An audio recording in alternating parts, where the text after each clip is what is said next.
Pues otra vez muy buenas tardes a todos los estimados colegas aquí que se han reunido en conmemoración del ilustre lingüista Eugenio Coserio. Para mí es un honor excepcional estar en esta mesa redonda, sobre todo teniendo en cuenta que entre todos los participantes aquí, soy la menos especializada en investigaciones puramente lingüísticas. Mi trayectoria profesional me ha exigido que sea generalista y como resultado tengo más seguridad en plantear argumentos que tienen que ver con aproximaciones lingüísticas a los estudios literarios y también con aplicaciones pedagógicas relacionadas. Pues esta corta charla es más bien expositoria, es más recorrido que análisis y delinea un proceso personal en la reconsideración de los fundamentos escolásticos necesarios para mantener la calidad de argumentación en nuestro campo común de filología. A continuación, usaré una anécdota personal para introducir unas consideraciones sobre la teoría de la metáfora conceptual a través de la prisma de la semántica fenomenológica de Coserio. Y después de utilizar palabras muy grandes, tendré que dar una pausa para ver la próxima página de la presentación.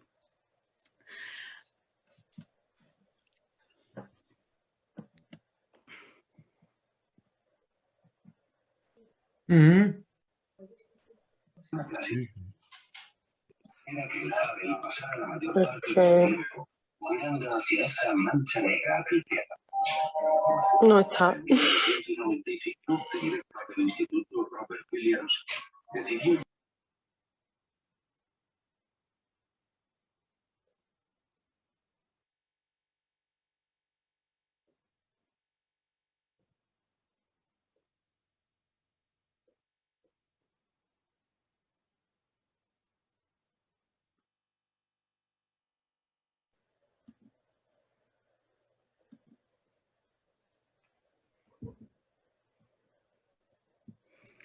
Bueno, ¿se me puede oír esta vez? Ay, qué desastre. No hay ningún desastre, esta vez sí se te puede oír.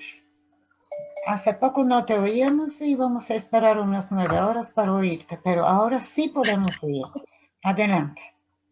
Adelante y tranquilo. Me pregunto si se podría mejorar la situación si aplico la solución de Microsoft de salir y reentrar a la reunión, y me voy a proponer de hablar súper rápido luego. ¿Qué tal si hago esto? Que Nicola lo decida. Yo no puedo decidirlo. No tengo autoridad. Como que todo el poder tiene en sus manos. Claro, esperamos un ratito.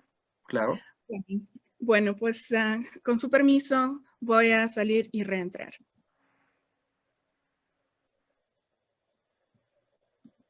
Bueno, mientras tanto yo me pregunto, a ver, voy a poner la cámara. Yo me preguntaba, ¿qué quiere decir se me está congelando el ordenador?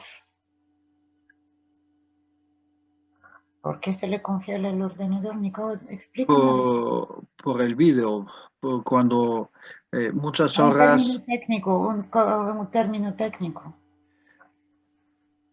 Cuando muchas horas se está proyectando vídeo, cuando tienes el ordenador un poco anticuado, se puede congelar, y cuando tienes la conexión a internet mala. Entonces me has contestado. Un ordenador, no sé, un laptop, ordenador, un portátil un poco anticuado, una conexión no tan buena, una distancia de 9 horas y de no sé cuántos kilómetros, pero... y Urano retrógrado.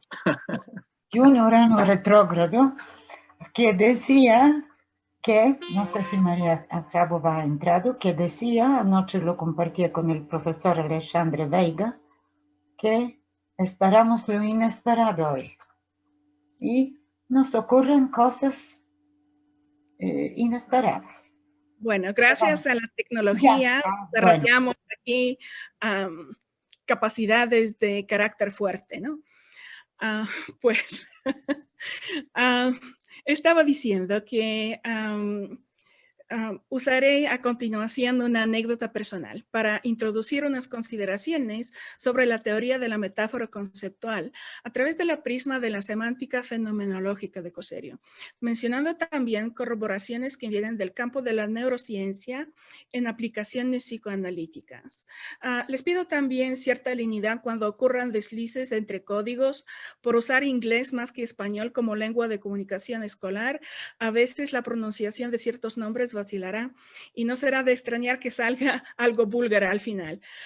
Mis disculpas al maestro Coserio por la inconsistencia. Como parte de la mesa editorial de la revista Hispanic Journal, hace unos meses me tocó reseñar un artículo que se titulaba Metáforas ontológicas de tal y tal obra. Aunque el planteamiento prometía mucho, lo que se hizo muy claro pronto era que el autora de aquel artículo se había limitado a la superficie del marco conceptual propuesto por George Lakoff y Mark Johnson en Metaphors We Live By, y que además frecuentemente mezclaba el nivel ontológico con el nivel epistemológico. Era obvio que se trataba de una persona joven, todavía poco adentrada en la materia. Y al escribir la reseña, no me daba una sensación, mejor dicho, una sensación de malestar por enfrentarme con el resultado de una preparación escolástica cada vez menos rigurosa en departamentos de lengua, cada vez menos orientados hacia la teoría aquí en Estados Unidos. Y otra vez en Estados Unidos existe una tendencia muy clara de fragmentar los estudios filológicos. El concepto de filología ni siquiera existe y de establecer una separación tajante entre lingüística y literatura. Lo que en realidad se traduce como una carencia de preparación teórica. Muchos de los departamentos de lenguas modernas presentan un énfasis en estudios literarios o culturales. Y es más bien una excepción encontrar en los programas de estudio cursos obligatorios que presenten la historia del pensamiento lingüístico. Es una pérdida en cuanto al rigor metodológico y terminológico. Desde una perspectiva personal, me ha aventajado muchísimo recibir formación de un departamento con fuerte programa de lingüística y tangible influencia coseriana. La disciplina de pensamiento y la capacidad de analizar marcos conceptuales que nos inculcaron son transferibles a cualquier campo de investigación. Tratando de dar un empujón a aquel o aquella joven colega, incluí en mi reseña un mini panorama de las aproximaciones a la metáfora que en cierta medida replico aquí.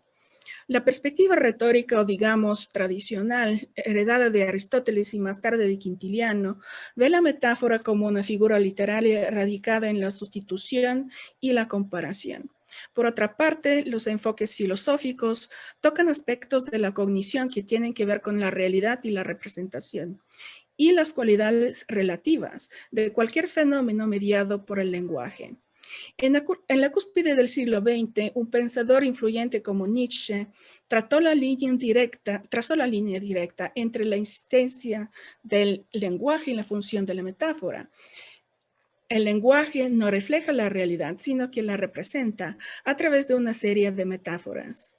A mediados del siglo XX, desde su perspectiva de lingüista, Coserio estudia explícitamente la metáfora como mecanismo de cambio y evolución lingüística, facilitando el desarrollo posterior tanto de la semántica integral como de la lingüística cognitiva.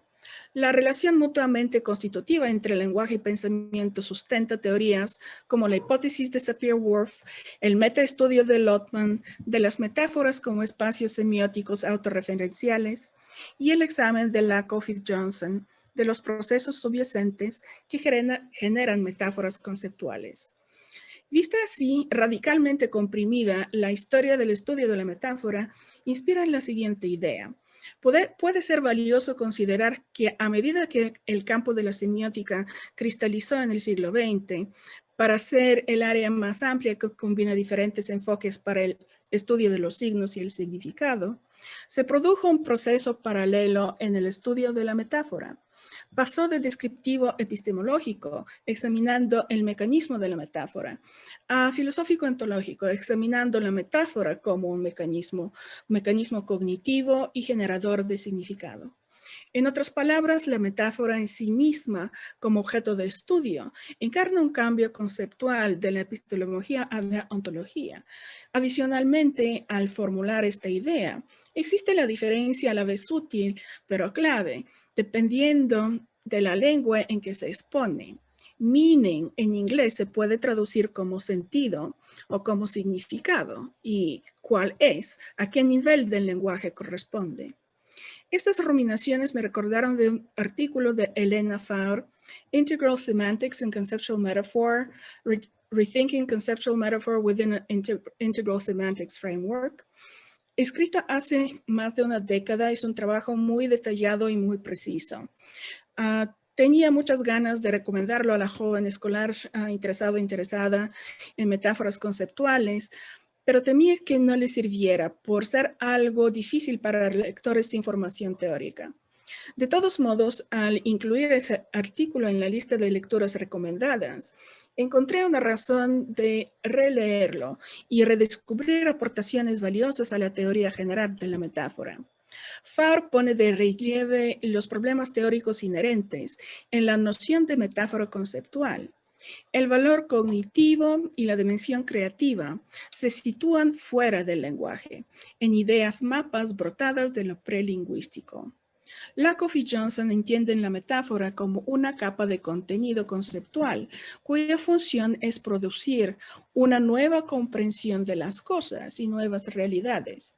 En cuanto al principio funcional en que se apoyan, las metáforas conceptuales producen ese nuevo contenido a través de mapear, proyectar una estructura de imagen-esquema de contenido experiencial, desde un área de origen a un área de destinación. En otras palabras, las metáforas corporizan o concretizan el ámbito universal y prelingüístico por medio de imágenes, esquemas. Esta perspectiva llevada a extremos puede resultar solipsista, separada del aspecto sociocultural. Es una semántica prototípica, basada en prototipos, es decir, núcleos significativos alrededor de los cuales se forma significado lingüístico. A lo que Coserio se opone con vehemencia en Structural Semantics and Cognitive Semantics, uno de sus últimos escritos incluido en la colección Logos and Language. Según él, la lingüística cognitiva pasa por alto los significados denotativos de un lenguaje particular y solo considera el proceso de designación, confundiendo así el conocimiento lingüístico de los hablantes y el conocimiento que estos tienen de los objetos o cosas o eventos en el mundo exterior. La crítica de Coserio no tiene como objetivo de excluir el conocimiento extralingüístico de la semántica. Es más bien un intento de distinguir claramente entre designación y denotación y de aspirar a una semántica que no se separa del aspecto denotativo. Como destaca Elena Faur, la pretensión universalista de concretización de lo prelingüístico que la metáfora conceptual logra a través de imágenes esquemas ha atraído mucha crítica. Adicionalmente, la tentativa de simplemente situar las metáforas conceptuales dentro de un contexto social y cultural no ha logrado el éxito anticipado. La necesidad de repensar el marco teórico propuesto por Lakoff y Johnson tiene una perspectiva desde una perspectiva fenomenológica y hermenéutica. Coincide con la así llamada tercera generación de ciencia cognitiva, una aproximación basada en la subjetividad, la intersubjetividad, la conciencia y el signo lingüístico.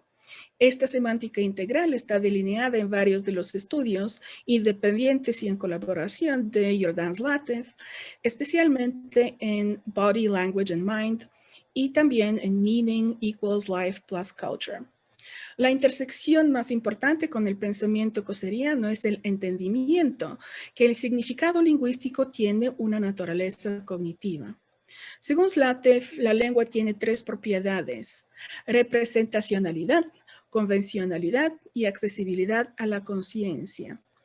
Coserio, por su parte, distingue entre semanticidad, alteridad y creatividad. Los dos sistemas conceptuales tienen correspondencias directas entre sí. Es preciso examinar la propiedad que Zlatev llama representacionalidad y que Coserio denomina semanticidad. En ambos sistemas, los términos se refieren a la dimensión cognitiva del lenguaje. La función más fundamental del lenguaje es representar el mundo a través de signos, es decir, transformar el mundo preverbal a un mundo semántico que se puede representar en la mente, en el cual se puede pensar y uno que se puede entender.